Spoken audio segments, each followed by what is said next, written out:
This is Kathryn Getsky, host of the Hope Matrix podcast. We are here to share science, stories, and strategies for how to hope. I'm the Chief Hope Officer of the Shine Hope Company, and Shine is the mnemonic for how we teach hope. So when we talk about hope, we talk about how we use stress skills, happiness habits, inspired actions, nourishing networks, and eliminating challenges, which are our thinking patterns that get in the way of our ability to hope. Hope is a skill. You can measure hope, you can teach hope, and you can start practicing skills to activate higher hope in your life today. And on this Hope Matrix podcast, we aim to bring in guests, experts in science, people with stories, and those that have strategies for activating hope in your life. Well, welcome listeners to the Hope Matrix. Super grateful to have you here today listening. I'm really excited about our guest, Malia Pruyn. She is a senior at the University of Nevada, Reno. And we've been doing a lot of work lately on mental health in college campuses. There was actually a recent statistic that came out that 47% of kids on college campuses have anxiety and depression. We know it's been a really hard few years, so many changes, and we just recently launched Hopeful Mindsets on the college campus. So I'm excited to introduce Malia and to talk more about mental health and college campuses today. Yay, how are you? I'm good. I'm doing really good. I just got my advising appointment and I'm set to graduate in the spring. So that's super exciting. Oh, that's awesome. Congratulations. Thank you. Yeah, quite the journey. So I thought we would start by just talking a little bit more. You've been in the mental health space for a while, doing work in mental health, and just sharing a little bit more about the work you've done to date. Absolutely. So I am a neuroscience major with a psychology minor and a dance minor, but that's just for fun. But through that, I ended up with a job at the crisis call center here in Reno, and it was an incredible experience for me. But I realized that a lot of what I was doing, because I was talking to people who are suicidal in that moment, who needed that immediate crisis support. And we have resources for when it is in that crisis support, but I ended up wanting more of that mental health that's not so much, that's more long-term, preventative, to help people from getting to that point. That what can we do after I get off the phone with them? What resources can I give them that will actually help them in the long term? So now I'm here. And I think that the most important thing here to realize is that from my work at the call center, it was always like, give them that thing, like let them hold on to whatever hope you can give them. And I'm like, it's not about that. You can't give somebody hope. You need to teach them hope. And hope is teachable. It's important to teach them that there are these skills that can help you get through this. You can't just give that to somebody. It doesn't work that way. So that's amazing. Yeah. And that's actually how I met Malia, is on the campus of UNR, in getting involved in launching Hopeful Mindsets on the college campus. So as I had mentioned, we recently launched this new kind of program to teach this, key group, the how-to of hope. And we teach the new SHINE acronym, the 5 keys, those stress skills, happiness habits, inspired actions, nourishing networks, and, eliminating challenges to hope, which are really the kind of key principles. And I bonded right away with Malia because of our wish for prevention, more of a prevention, not, intervention at time of crisis is so important. And yet what can we be doing upstream to improve hope and, to to prevent that anxiety and depression in the future. And we know the research and science supports that if you can do that, you can prevent depressive episodes. So we're really grateful to have your support and to have you bring that knowledge from the Crisis Center, and then really helping us activate college campuses on the science of hope. So, and it's so fun to be talking to you more. So why don't, what got you interested in mental health overall? Can you share a little to that? So I have dealt with mental health struggles myself. When I was a sophomore in high school, 2 close family friends of mine died, and that kind of set me down a long road with my own mental health struggles. I'd always kind of dealt with anxiety, though not in the sense where I realized it was anxiety because I wasn't exposed to that. But I began therapy myself. I began learning skills. And now I'm doing so much better, but it was a really tough journey for a while because, it wasn't just the grief. It was the fact that that was what seemed to be the big component, and that's what set me off. But there was so much more going on that I needed help with, that I needed tools to work with to get me through this. And I think that those tools are the most important part, because it's not just that it applies not one situation, it's that you can apply those tools that you're learning to everything you do. And you don't have to be struggling with mental health to want to use hope to get through it, to use those tools. So. Yeah, absolutely. And we're so grateful that you're open about your experiences. I think that really helps with stigma and getting other people talking about it, and so important. Yeah. What are you seeing now being back to school? What are you seeing on the college campus these days? So I think it's really hard for a lot of people, because not only are these freshmen coming onto campus, but you have the sophomores from last year and even juniors who have not really had much in-person classes, in-person contact with people. They're struggling with feelings of isolation, stress about being in person, maybe from the pandemic, or maybe just because the workload seems so much more intense now. The college population is, of course, you said the statistic 47%, but I think in some ways almost everyone is struggling with some sort of anxiety about school, anxiety about work, finances.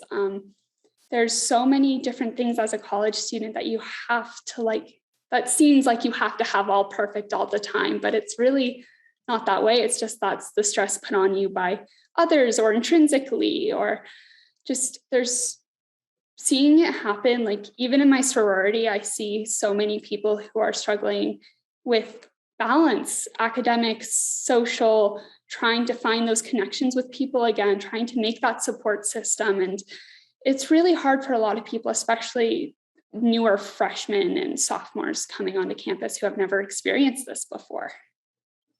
Yeah, absolutely. I think that's too, I was so excited to be able to produce this Hopeful Mindsets for the college campus. Part of the program is there are 10 lessons, it's 10 weeks. We talk to these experts that talk about the science, but then we also talk to recent graduates that talk about real life strategies on campus to help navigate all of these different things. And, as you said, there are so many challenges that a college student has to, it's the finances, it's, life that happens. So if you have death in the family or someone gets sick or, and it's, moving away from home for the first time, it's struggling with, the school load. There's just so many things. I was reminded as I kind of interviewed all of them, wow, it's a really challenging time, and which is, we know in times of great transition, it's even more important that we kind of use our hope skills to kind of serve as buffers against all the changes and to kind of fall into hopelessness. So it's a really important market. And I think, you touched really on these challenges, and then you add the pandemic and all of it's like, oh my. No, the transitions are hard. Like for me, the transition to college really was hard for me with my mental health. I felt very isolated. And then when the pandemic started, it made me, given I was a sophomore, so I had more of a friend group, But I can't imagine the freshmen who came on feeling isolated and in that transition, and then to have to transition back to being at home and away from college life, because that transition was hard for me too. And I already had kind of some skills in place as to how to handle college life. And then there's just so much that this pandemic has caused in the college campus. Yeah, absolutely. Yeah. And what we know about Hope is it's our ability to kind of navigate those challenges and to overcome obstacles and set new goals when we have to, and, re-goal that is going to kind of predict how well we navigate it. And so as I was seeing it, I thought, I wish we'd been able to teach Hope, pre-pandemic so that we were more kind of equipped. And yet it's been a great opportunity to really kind of solidify those skills so I'm grateful to do it. So, the first key we talk about for Hope is the stress and identifying your stress response and then navigating it. Do you have any specific skills you use for college and dealing with the stress? So something I always do, and if anyone has ever seen my calendar, they know that I time block every single thing I'm doing, whether or not I follow the more optional things, like I'm going to study this class here. Maybe I don't, but at least it's in my calendar and I can see where my time is laid out, which for me, being a planner, I always like to have everything organized. If I'm feeling very stressed, though, I'm a talker. I like to talk it out with somebody, or I like to journal if I don't have somebody to talk to. The journaling, or even a creative outlet. I'm a dancer. Sometimes getting in a dance class here or there just really allows me to have that expression, as well as the exercise. Or even painting. My grandmother's an artist, and I did not inherit those genes, but I do my best. But there's so many different ways that stress can manifest. And so for me, I know that sometimes I need to have the downtime to journal or talk to somebody, whereas other times I need to have the active time to dance or exercise or get outside. Just getting outside is the best thing. Fresh air makes all the difference. It's so important to get that vitamin D sometimes. Absolutely. Yeah. No, those are wonderful and so important. And I think when we get in times of great stress, those are the things that kind of we go away from, because we focus on getting all our studies done. But yet that's the most important time to really make sure that you have times for that. I love the strategies of time blocking too. I think that's so, and then not beating yourself up if you don't, adhere to it. Yeah. There's so many times where, maybe your day doesn't go as planned, but I had to learn this big time when college started, is that my day may not go to plan, but at least, hey, I can look back on it. Maybe I accomplished one thing, but hey, I got that one thing done, and that's one thing I don't have to do tomorrow. So, and then if you get more done, you get more done. But either way, and if you don't accomplish anything, well, hey, maybe you enjoyed your day in one small moment at least. And so looking back on the day, I like to, if I'm journaling, write down 3 things I'm grateful for, or 3 good things that happened to me that day at the very least. And those kind of help reframe the mindset a little bit that, maybe your day didn't go as planned, but hey, I had these 3 things. So. Yeah, that's awesome. And that gets us kind of into the happiness habits and things that you like, really help you stay in that positive kind of mindset and healthy framework. And gratitude is an amazing practice for that. One of the things Dan Tomasulo, who's one of our experts, says, look at your day yesterday, write about your day as you see it, and then do another exercise and write about your day through the framework of gratitude, or the lens of gratitude. And it's like your day can completely change just based on that lens of gratitude. And so it's great that you do that daily kind of reminders, and, no matter how hard and challenging things can seem, there's always something we can be grateful for. So. Exactly. Yeah, that's amazing. Yeah. Is there anything else you do you mentioned dancing and getting outside in nature, but for happiness? My big happiness things. I have a cat. I love taking care of something else that isn't yourself is sometimes a big happiness thing for me, because I'm like, here I am and I can help do maybe a nice thing for my cat or for my boyfriend. And sometimes that just makes me even happier. And I think that it also gives me something to be thankful for, that yes, I do have my cute little cuddly cat, or I do have my boyfriend, and having those connections is really important to me for happiness as well. A good, strong support system. I call my mom every day. I like to talk to her. And then happiness wise, getting outside is something I haven't been able to do as much, but it's a huge thing for me.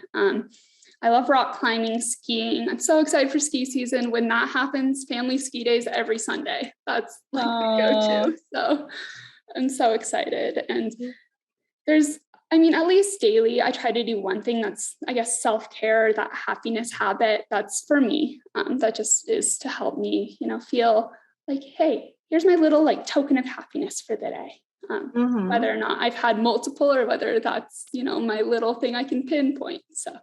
Yeah, that's awesome. And then when we talk about inspired actions, a lot of that and the science of hope is around goal setting. And so when you think about it, if you hope for something, you want something, or you hope to achieve something in the future, and goals are a good way to kind of get there. And you actually mentioned one big goal of graduating next, in the spring. So that's amazing. So you clearly set some kind of goals. I'm a big goal setter. My dad, I remember my dad and I have the best like conversations about like philosophical stuff sometimes, where we get super in depth to just like one little topic that's like a life-changing thing. And so I remember our conversation we had when I was in high school about goals, because I decided to graduate high school early. And so then it was a huge goal setting plan from there. Like, I got to do this and this and this. And it's always that making sure I have a time stamp for that goal, making sure I know how I've achieved that goal. What do I do to track this goal? So for me, like for the example of the college graduation, UNR has this system that you can put into like classes into a planner. And so I put all my classes in my planner and I switch them around, and I'm like, I'm taking this class here, and then I mark them off when I take them. And so that's how I managed that. And it's always been goals. Goals are just how I track things, and it's so nice. And again, having my time blocking. So at the end of that time block, I can kind of look back on it and say, okay, here's what I measurably did in this time. And whether or not it's what I planned on doing, at least like I've accomplished this much. And that's what I really like to do. I'm a big goal plan person. Yeah, no, that's amazing. That's great. It's one of our experts. It's funny. She talks about how everything we do in life is really around hope, because it's about, we even getting up and taking a shower in a way is like a goal. It's like, how do we get it, and yeah. So, but when you look at longer term goals like college and, achieving that, and it's really, it's all based on little mini goals. So yeah, it's pretty awesome that you've had those conversations with your dad too. That's great. Good. And then we talked a little bit, nourishing networks is kind of the fourth key. And we talked about, how important that is and some things you do. Are there other ways that you strengthen your network in college? Yeah. So something big for me is, and I know everyone hates group projects, but I think it's important to look at a group project as an opportunity to make connections too, especially in the college setting. Most people are there because they want to succeed. So going into that group project with the mindset of, okay, let me connect with this person and see how we can come together to make sure we're achieving that goal. So having peer networks in college, and then having like more mentoring networks. So like my advisor and I were pretty close. I've had multiple advisors throughout college, because you have like your academic and your faculty and all of them. But I still meet with like my old freshman year advisor, because she and I became close. And so it's nice to have a mentorship also. And your advisors are sometimes not great, but for the most part, they're awesome, and they're there and they want you to succeed. So reaching out to them. Also, there's so many clubs and organizations on campus. I'm in a sorority. I'm Panhellenic President. So I do a lot with clubs and organizations on campus. And so that's always an opportunity, I joined the rock climbing team this year. So that's been an interesting addition to my whole social schedule as well. But having those opportunities to say, you know, like, I'm interested in this. I wonder who else is interested in this. You can make your own club or go join that club. And not only does that allow for networking for later on, but it allows for you to have that peer connection and peer support. So I think that the opportunities are there, and sometimes it's scary to put yourself into them, and it's easy to stay in your comfort zone. But I think that getting out of your comfort zone a little bit is sometimes the best way to find that network. And then, of course, always, like, if you have that family structure, to have that support, because I do. I've been very, very lucky on the family end of things. My parents are awesome. I have a twin sister who's incredible. So I always have them to reach out to, but their opportunities are there, and it's scary sometimes. But I think that reaching out, even to maybe just one person in your class, is just the start of it. And everyone's there because they want to help you succeed. They want to see you succeed, and everyone's there to succeed. So there's common goals that you can find with your peers there. Yeah, I love that. I love that. And it kind of leads me to the fifth key to hope, which is around thinking challenges. So eliminating those challenges. And one of the things we do is internalize failure. Yeah. So say you reach out to a couple of people and they reject you, like, we take that personally and we think nobody likes me. And then it just, you know, and then we isolate ourselves even more. And I think that's a big challenge, especially in the college, to kind of overcome and not internalize that and see as maybe that's still not the right person that I'm supposed to connect with. Exactly. And kind of try again. And it sounds like you're really good at, you know, continuing to try until you kind of find the right groups and, you know, people that you relate to. And yeah, I think that internalizing that failure is the biggest block to success and to finding that hope, and to achieving your goals. Because I mean, I think back, and I'm somebody who does not handle failure very well. I tend to internalize it, beat myself up a little bit, and then I've gotten a lot better about it. It's something to look at. I think you learn way more from failures, and it's nice to have that reset as to a gratitude thing, or even like hey, I did reach out to that person. Kudos to me for reaching out and putting myself out there. Because even though it didn't work out, like, that doesn't mean it's never going to work out, because it will work out sometime. Everything, and this is cheesy, but I think that everything does happen how it's meant to happen. I don't think that life sets you up to just fail. I don't think that's ever a thing. And if you do have those little mini failures along the way, it doesn't mean you failed at life. Because, I mean, I bombed a quiz last week. You know, that doesn't mean I'm a failure. That doesn't mean anything. It means, okay, here's how I need to study. Here's what I need to learn, again, to get through it. And I think that shifting that mindset, which is a lot about what hope does, is so important, because failure is a hard thing to deal with. And I used to say my biggest fear was of failure, but I don't think that's accurate anymore. That's awesome. Yeah, that's a big shift, and that's amazing. And to see it that way, and, you know, it took me so long in life to figure that out. So yeah, for sure. Are there any other challenges you have, like thinking, do you ruminate a lot? Like, think about the past over and over? Do you worry about the future a lot? You know, what's going to happen? I'm all of that. I'm a warrior. I think back on something I did like 2 years ago, and I'm like, how could I have done that better? And it's something where, again, I have to look back on it and say, okay, how does this affect me now? Like, am I affected by that one person? Like, today I cut off somebody pulling into my driveway, and she got out of her car and came and yelled at me, and I was really upset. But does that affect me now? No. I am fine. Her yelling at me makes no difference in my life. I'm sorry she was having a rough day and felt like she had to yell at me. Like, I did not mean to cut her off. I thought I gave her enough space. But, you know, doesn't affect me. Yeah, I was upset in the moment, but chances are I will ruminate on that at some point. But shifting the mindset. And then it's much nicer to look at those things from a bigger picture, and especially about the future, because that's something you can't like control too much. You can do small things to control it, but in the end, like the future can be very uncertain, and that's a scary thing. And so that's something where for me, I'm like, am I going to get into grad school? Am I going to do the program I want to do? Like, what if I don't like my program?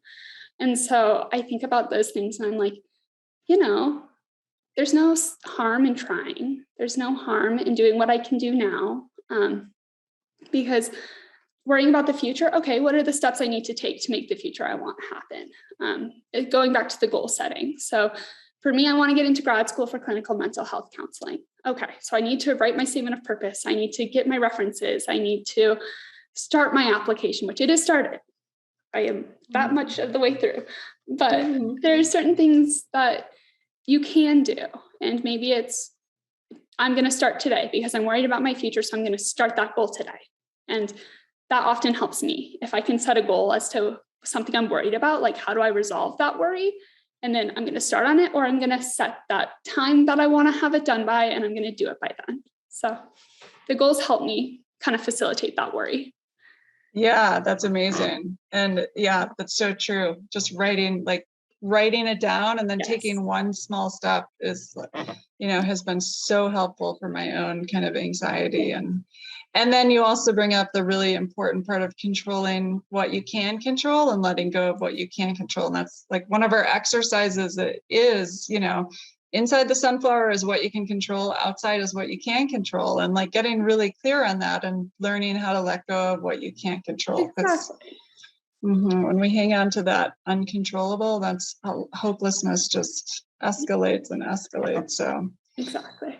Yeah, so helpful. And what would you say, so for college students, are there a lot of resources on campus for college students that are struggling, that maybe can't manage or having a hard time managing their stress and anxiety? Yeah. So there are some resources. Some of them are better than others at different campuses. I know that every campus has some sort of counseling center there. So you can go to your campus and you can talk to the counseling center and they'll get you in with appointments. I know UNR does like same day appointment scheduling. So you call at like 8 a.m. and you're like, I want an appointment for today, and they'll get you in. And then other places that may be scheduling you out more. I know it's hard with availability for college students. So that sometimes it's a resource that works and sometimes it doesn't. I know that also every college has a disability resource center. So for me, because I had documented mental health reasons, I was able to get some accommodations for like test taking anxiety. So I get extra time on tests. I get to take it in like a quiet environment instead of when everyone's finishing their tests and going and turning it in, I'm sitting there panicking. So it's every place, every college has some resources. I know that for UNR specifically, when you've like reached your maximum at the counseling center, you can be referred to the clinic and you can get counseling there. So like, or they will help facilitate your needs elsewhere. There are like, if you have financial issues, there are ways to get emergency funds from UNR for medical, for just life. You can meet with the dean of students if you need anything too. Like, she's a super nice lady. I actually really like our dean of students. She's awesome. I work with her through the fraternity sorority life stuff, but she's there for everyone. Your advisors, if you're in a club, your club advisor. There are resources on campus that even if you just need like somebody to talk to about kind of what you're going through and you need that help academically or financially, talking to a professor and advisor. Because in the end, again, everyone wants to see you succeed. So your college is there to help you. I know that, I did this when I was trying to find the UNR counseling center. I Googled like UNR mental health services and it comes up with a list. Sometimes it's not fully comprehensive and things are missing and you can't always find it. But chances are that if you talk to your advisor or a professor or a staff member, they'll be able to help direct you kind of to what you need to. And so a lot of the time there are resources you don't know about, but off the top of my head, definitely every university to my knowledge has a counseling center and they have some sort of disability accommodation center. I know at like my sister's campus, they call it something else, but she has testing accommodations through that. And so there are ways to find those accommodations for if you're struggling at all. You don't have to be like in crisis. You can just need help, and you can get that help. Yeah, that's amazing. And that's so key to really preventing a deep major depressive episode, is like really proactively managing that anxiety and your needs and asking for help before you are in a crisis point, because it is much more challenging when you're in a deep crisis to have any kind of problem solving or access to that part of the brain where you can problem solve or think through it. So yeah, and it's so good to know that universities and campuses are doing we often don't think of depression and anxiety as disabilities because they're kind of invisible, and yet they can be debilitating, and yeah. No, UNR has been awesome for me with that. And I'm part of a peer mentor program through our Disability Resource Center. And so most of the people who are mentees, mentors, we have like neurological or psychiatric or some sort of like depression, anxiety accommodations. We don't have like the typical what you think of when you think of a disability. Most of us look normal. Not in a wheelchair. We don't have the typical things like when you think of that disability sign of the person in the wheelchair, like we don't look like that, but sometimes our minds work like that. And so I like that UNR's Disability Resource Center is really proactively helping people with the like neurodiversity needs too. So yeah, wow, that's amazing. Yeah. So cool. And it's so great to have you part of our program. Our program is free. It's not free. It's free for UNR students, hopefulmindsets.com on the college campus. But it's open to anyone. It's a course. It's all video courses. It's a 10-week program. We want to bring it to other universities and colleges. It's $25 a student, and yet we have scholarships available. And the goal is to really be proactive and learning what resources are available on individual campuses and being proactive about our own mental health and how we manage our stress and how we practice healthy habits, especially in times of change, which, college campuses are notorious for, and really goal setting. Like, how do you even set goals? A lot of people aren't taught that. And so there are processes for goal setting, SMART goals, and creating goals in the first place, and negative goals versus kind of aspiring goals. So we kind of go through all of that in the course, and a lot of other testimonials on how to navigate stress and different strategies for happiness and different ways to set goals, and creating networks, and all of that is involved in the program. So this has been super informative and helpful and insightful, and it's so important that we share resources that are available and we get really proactive, because college students are struggling at unprecedented rates, and we know we don't have the number of therapists we need to support them. And so I'm really passionate about providing tools and strategies. So please do share this if you know of any college student or people working with college students or people getting ready for college. So Malia, thanks so much. Is there anything else you want to add before we? I just want to say the work you're doing, amazing. I'm glad I'm a part of it. I love this program. I love Hope. I'm super happy to be a part of all of this. Oh, thank you. Thanks so much. And you're adding so much to the work. So we appreciate your involvement as well. And all of you listeners, thank you so much for listening in. It's such a joy getting back to the Hope Matrix and podcasting and talking to people about hope and really learning how do we activate hope in our lives, because it is a skill that we all have to practice. And it's, managing despair and the anger and frustration and sadness is learning how to manage it in a way that's we're not harming ourselves or other people is, really the first key and important. And we do that, I think, together, working together. So thank you all, and wishing you all a wonderful day, and we'll see you next time. So thank you all for listening in to the Hope Matrix podcast. We want to shine a light that hope is teachable, hope is measurable and teachable, and provide you with actionable insights for how you can start activating hope in your life today, and provide a framework so you can start talking about hope with other people and practice these skills together, because we are better with hope. Please feel free to check out the shinehopecompany.com, where we list all of our resources around how to hope. We have a lot of free programs for how to hope, including the 5-day challenge, our hope infographic with a lot of skills that showcase how to hope, and articles of how to incorporate hope into your life. We have the Hope Beat Weekly, which is a weekly newsletter that shares strategies for hope. We have a My Hope Story template, so you can write your own hope story today. Also, My Hope Hero, so we can share what our heroes are doing to activate hope in their lives. And this is especially good with youth, so they can start looking up to people that have overcome similar challenges to them and seeing how these heroes use the Shine Hope framework. We have a Hopeful Minds for Teens program, a Hopeful Minds overview, educator guides. We have a new evidence-based college course, so you can activate hope on the college campus. There are programs in the workplace, overview courses, 90-minute courses for learning the what, why, and how to hope. What I want you to know about hope is it's a skill. You've got to practice these skills to become hopeful. It's easy to fall into despair and helplessness when we deal with challenges in life, and it takes intentional work and practice to get to hope. And yet it is always possible. So no matter what life brings, keep shining hope.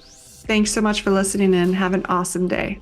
And of course, I've got to add that this program is designed to assist you in learning about hope. It should not be used for medical advice, counseling, or other health-related services. iFred, the Shine Hope Company, and myself, Kathryn do not endorse or provide any medical advice, diagnosis, or treatment. I am not a medical doctor. The information provided here should not be used for the diagnosis or treatment of any medical condition, and cannot be substituted for the advice of physicians, licensed professionals, or therapists who are familiar with your specific situation. Consult a licensed medical profession or call 911 if you are in need of immediate assistance. And be sure to know the crisis hotline, 988, if you are in need of support. Thanks a bunch for listening. Take good care of yourself and keep shining hope.